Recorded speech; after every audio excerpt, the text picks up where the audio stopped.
আজ বানাচ্ছি দই কাতলা। দই কাতলা খেতেও যেমন খুব ভালো আর রান্নাটাও কিন্তু হয়ে যায় ঝটপট।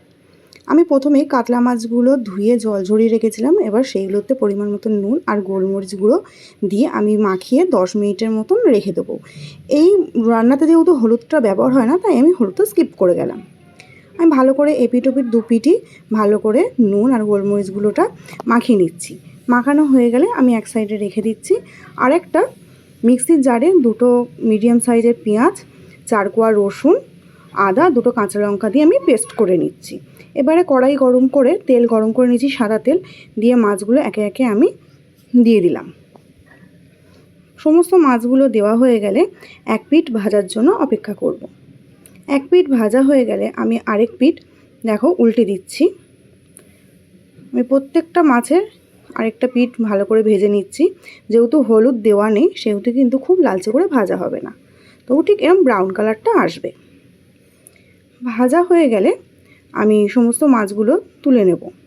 তুলে নিয়ে ওই কড়াতেই আমি দিয়ে দিলাম গোটা গরম মশলা। গোটা গরম মশলাটা কয়েক সেকেন্ড নাড়াচাড়া করে আমি তেলে দিয়ে দেবো পেঁয়াজের পেস্টটা, পেঁয়াজ, কাঁচা লঙ্কা, আদা, রসুনের পেস্টটা দিয়ে আমি ভালো করে কষিয়ে নেব যতক্ষণ না জলটা শুকিয়ে যায়।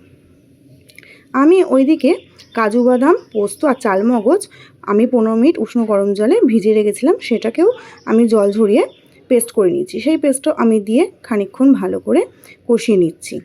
কষানো হয়ে গেলে আমি 100 গ্রাম মতন টক দই ফেটিয়ে রেখেছি, সেই দইটা আমি এবার দিয়ে দেবো। সেই দইটা দিয়েও ভালো করে কিন্তু কষিয়ে নিতে হবে।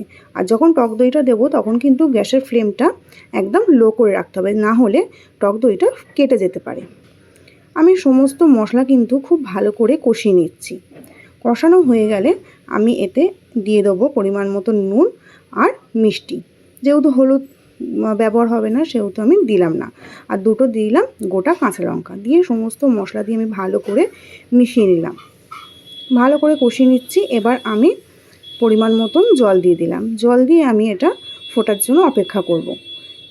কাইটা ফুটে উঠলে আমি ভেজে রাখা মাছগুলো একে একে দিয়ে দিচ্ছি। প্রত্যেকটা মাছই আমি দিয়ে দিচ্ছি। দিয়ে ভালো করে কিন্তু 5 থেকে 7 মিনিট ভালো করে রান্নাটা করে নিতে হবে।